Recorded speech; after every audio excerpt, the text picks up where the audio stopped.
Thank you for listening to PoliticalStorm.com. I'm John Small. For those of you that have been watching the news lately, you've probably been hearing the same title over and over and over like I have. There's a book called Clinton Cash, the graphic novel, and it's a New York Times best-selling book, and we have one of the authors joining us right now, Brett R. Smith. Brett, how are you, sir? Good.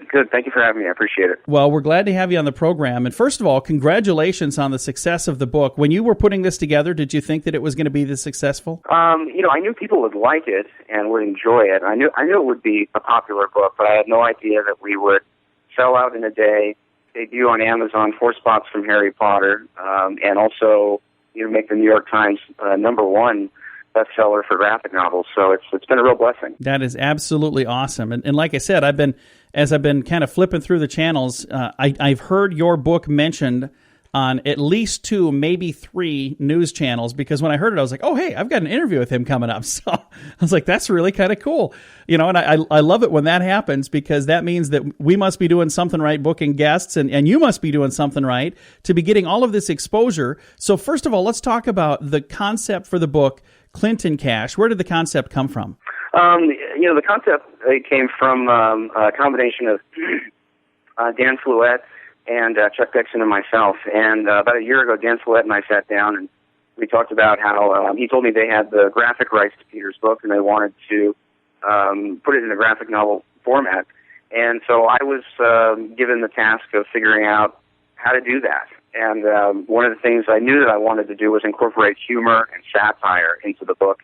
And then obviously I brought on Chuck Dixon, who's a brilliant writer, and he brought it to another level. Now, Clinton Cash, the original from Peter Schweitzer, has done well, but this graphic novel, I think it just makes it so much easier for people to read it, and it really it kind of pulls them in, doesn't it? Yeah, Peter's original book is really fascinating, and it's loaded with exhaustive research and detail, just precision detail. It's amazing.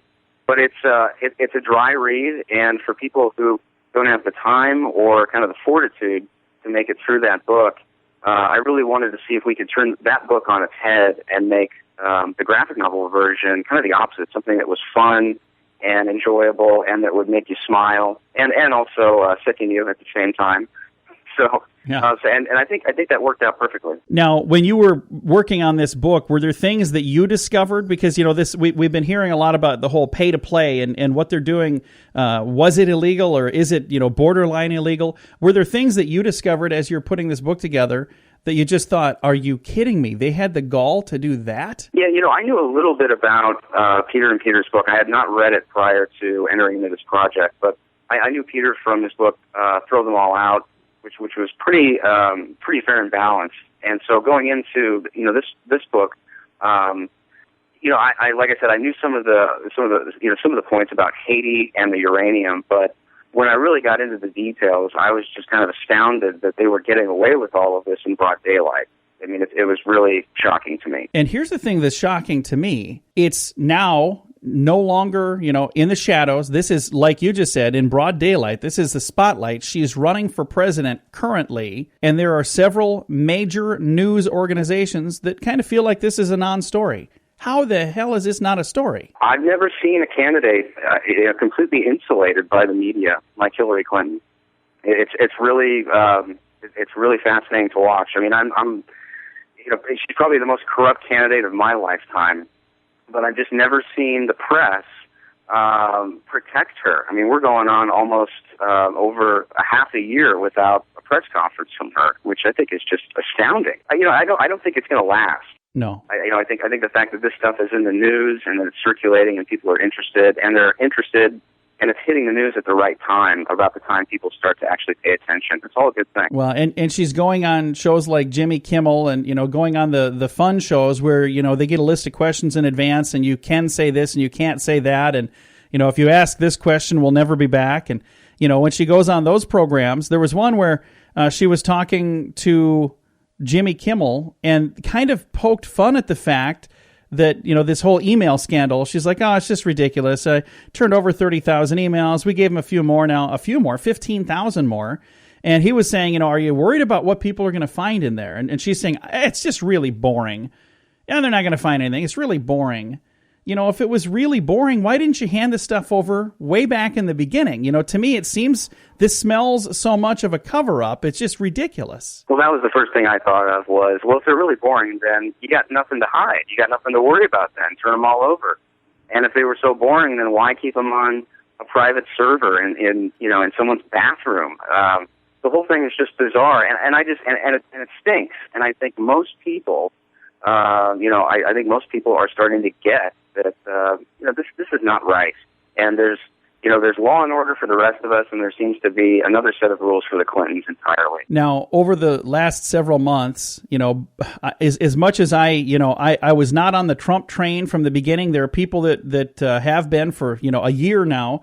I'm down to the point now where I'm saying, okay, well, we're down to 2 candidates, and I know I've got people saying, oh no, there's other third-party candidates, but we've got 2 viable candidates. And it's either going to be Donald Trump or it's going to be Hillary Clinton. Now, who knows? Maybe we'll be able to look back historically, and I'll look like a fool for saying that, because maybe we'll have a third-party candidate that wins this time. But, I'm going to put my neck out there and say that's probably not going to happen. So when we get down to this, I think it is so important for people to remember that the media is freaking out over something that Donald Trump will tweet that maybe was a little mean, but the same media is absolutely letting Hillary Clinton get away with doing things that, whether they were illegal or not illegal, the things that you guys talk about in Clinton Cash, even if it wasn't outright illegal, it certainly doesn't seem like it was right, does it? Well, yeah, and really these are much larger stories and have a much bigger impact on the public and on our future than what Donald Trump tweets.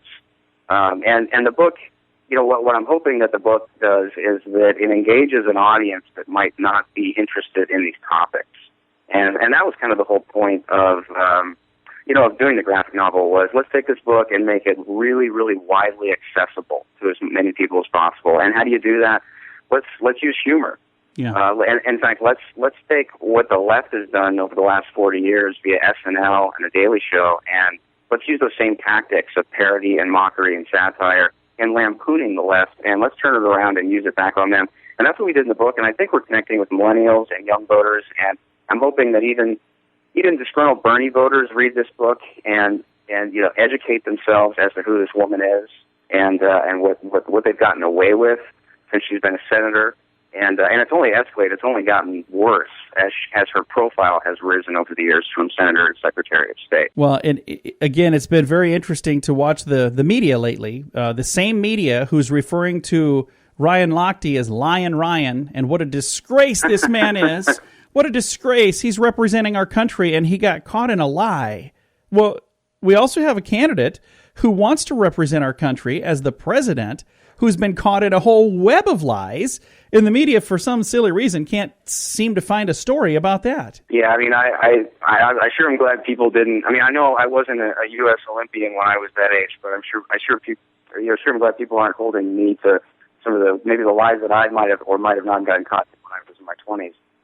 This woman has been a professional politician for as long as I've been alive, nearly 40 years. So, and the information that's out there is far more damning. So again, it just speaks to, I think, how bad this story is for her and her candidacy. You notice that there was no mention of the Clinton Foundation or Clinton Global Initiative at the DNC. Yeah. And if James Carville is correct, and there are angels running this foundation that are doing God's work and doing wonderful work, then why wasn't it showcased? Why isn't it highlighted? Why are they running away from it? Why are they talking about shutting it down now? That's really interesting, and I think it's a win for Peter and for for me and my creative team and everybody involved in Clinton Cash graphic novel. Well, again, the book is called Clinton Cash. Peter Schweitzer put that out, and the graphic novel is by Chuck Dixon and Brett R. Smith. We're visiting with Brett R. Smith right now. Again, the book is called Clinton Cash, a graphic novel. Where can I find a copy of this book? It's on Amazon. It's at Barnes & Noble. It's on Books A Million. It's going to be in comic book stores now. Diamond Distributors is going to start distributing it to all local comic book stores. But best place to go is Amazon or Barnes & Noble. And you can even go to ClintonCashGraphicEdition.com and get it there. So it's it's also at local bookstores. And it doesn't sound like people are struggling to find it because you guys are selling a lot of these. And it's interesting to kind of look at your background because your background, you guys have a fabulous background in the comic book industry, but I don't see a whole lot of political stuff in your background. I see things like Batman and Superman and G.I. Joe. Is this your first delve into a political graphic novel? For graphic novels, yes. Me personally, I've done quite a bit of graphic design work for PR and marketing firms on the right. But as far as the rest of the guys, the rest of the creative team, this was our first time. Chuck Dixon did have one other adaptation. He did adapt Amity Slay's Forgotten Man into a graphic novel, which is a great read. But really, this is kind of the first of its kind, where you take a political book like Peter's book and you adapt it into a graphic novel version, and you also nobody's ever really adapted it like we adapted it, using satire and mockery and parody and really humor. And I think humor is the best way to tell the truth. And I think that's going to reach more people than really any policy speech or lecture or book, regular book. I think the pairing of Peter's information with the visual imagery is going to stay ingrained in people's minds a whole lot longer. And I think they'll understand it. They're also going to enjoy it a whole lot more. I've heard this type of thing referred to as infotainment. It's information with entertainment as well. And I think that, honestly, is where we are today as a society, because there's a whole generation out there that hasn't really been trained to just sit down and read books. But they'll read comics, they'll watch YouTube videos, so that infotainment, I think, is going to make such a huge impact in the coming years when it comes to politics. And I think you guys are on the forefront. I like to think so. I think we got two generations that have been raised on video games and computer graphics, TV, movies, now smart devices. So I think that it's a natural, almost preferable format or medium at this point, where you have the verbal and the visual working on different levels, and people can process that stuff. We're used to that now. And I think you also have to not only have a compelling message, but you have to have compelling visuals to go along with it in order to hook people these days. Well, Brett, thank you so much for taking the time to chat with us, and we're going to send folks out to find their copy of Clinton Cash, the graphic novel. And again, it's available right now. Thank you again, sir. Thank you. I really appreciate it. And again, it's been a lot of fun. Like I said, as I've been watching the news this last week, I've heard this brought up over and over and over. And we're excited that Peter Schweitzer put out the book Clinton Cash. But I'm even more excited that the team that we've been visiting with here, Brett Smith and his partner Chuck Dixon, had the chance to make this a graphic novel, because I think that opens the doors to a whole new audience that would have never read the book the other way. So check it out. Clinton Cash, the graphic novel, available now. Thank you for listening to PoliticalStorm.com. I'm John Small.